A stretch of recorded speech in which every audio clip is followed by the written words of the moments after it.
दोस्तों, Lionel Messi की कहानी एक ऐसे इंसान की कहानी है जो अपने जीवन की सारी बाधाओं को पार करता हुआ दुनिया का सबसे महान फुटबॉल खिलाड़ी बनता है।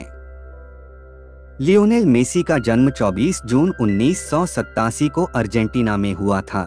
मध्य वर्गीय परिवार में जन्मे मेसी का आरंभिक जीवन प्राय अभाव में ही बीता। उनके पिता जॉर्ज मेसी एक स्टील फैक्ट्री में मैनेजर थे और उनकी माता भी एक कामकाजी महिला थी। दोस्तों, मेसी के माता पिता एक फुटबॉल प्रेमी थे, जिसके कारण उनके बच्चों को भी काफी कम उम्र से ही फुटबॉल के प्रति लगाव हो गया था। मेसी जब मात्र 10 साल के थे, तब उनके जीवन में संघर्षों की शुरुआत बड़े ही नाटकीय ढंग से हुई।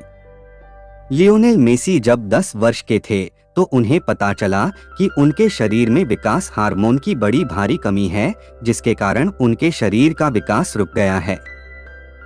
दोस्तों, आपको बता दें कि 10 वर्ष की उम्र में मेसी अपने उम्र के बच्चों की तुलना में और यहाँ तक कि अपने से छोटी उम्र के बच्चों की तुलना में भी काफी छोटे और नाजुक थे।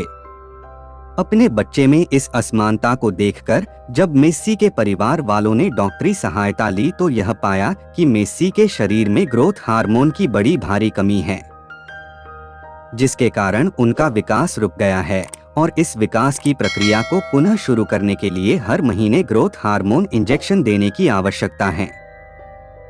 दोस्तों, आपको बता दें कि इस इंजेक्शन को देने का खर्च 900 से $1000 प्रति माह था। दोस्तों, मेसी के माता पिता की आर्थिक स्थिति इतनी अच्छी नहीं थी कि प्रत्येक महीने इतनी रकम सिर्फ इलाज के लिए खर्च कर सकें। इस घटना के बाद मानो ऐसा लग रहा था कि मेसी का करियर शुरू होने से पहले ही खत्म हो जाएगा, पर यह तो छोटे से मेसी के जीवन के संघर्षों की शुरुआत ही थी। मेसी एक प्रतिभाशाली खिलाड़ी थे। उनकी इस प्रतिभा को देखकर कई सारे फुटबॉल क्लबों ने उन्हें अपने क्लब में शामिल करने की दिलचस्पी दिखाई थी, पर यह बीमारी मेसी की सफलता में पहली बार तब रोड़ा बनी जब अर्जेंटीना के रिवर प्लेट एफसी नामक क्लब ने मेसी की प्रतिभा को देखते हुए उन्हें अपने टीम में चुनने का निर्णय कर लिया था।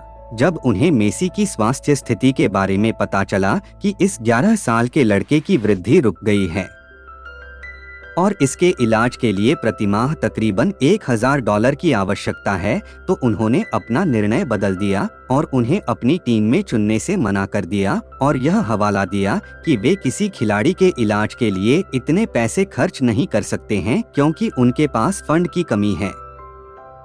मेसी एक प्रतिभावान खिलाड़ी थे, पर इस समय एक शारीरिक कमी ने उनसे उनका सब कुछ छीन लिया था।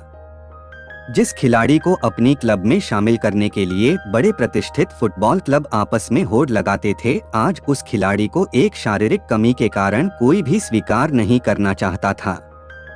दोस्तों, यह घटना किसी को भी हतोत्साहित कर सकती है, फिर भी मेसी ने कभी भी हार नहीं मानी और न ही इन चुनौतियों के बीच उन्होंने कभी आत्मसमर्पण नहीं किया और न ही अपने आप को कमजोर होने दिया। इन सब चुनौतियों के बावजूद मेसी ने खुद को टूटने से बचाए रखा और अपनी प्रतिभा पर विश्वास रखते हुए खुद को आशावादी बनाए रखा।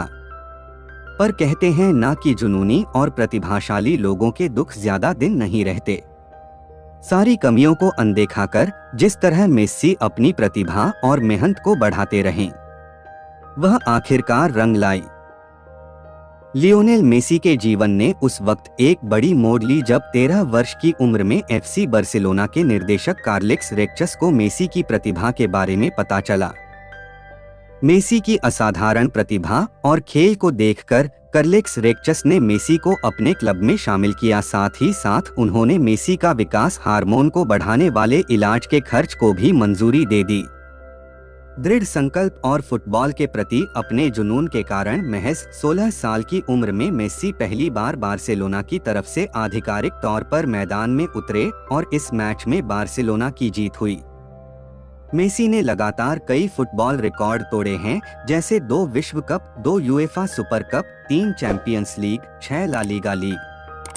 2011 के फोर्ब्स के मुताबिक मेसी की संपत्ति $110 मिलियन से अधिक की है। फोर्ब्स के नए आंकड़े के अनुसार 2019 में मेसी सैलरी के मामले में दुनिया का सबसे ज्यादा कमाई करने वाले एथलीट रह चुके हैं।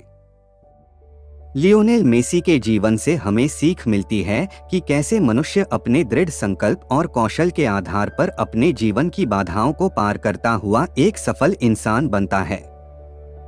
मेसी के व्यक्तित्व से हमें यह सीख लेनी चाहिए कि हमें अपनी कमियों के बजाय अपनी खूबियों पर ध्यान देने की आवश्यकता है, और जब आपके जीवन में कभी बुरा वक्त आए तो उसे घबराने की बजाय उसके समाधान की चिंता करनी चाहिए। धन्यवाद।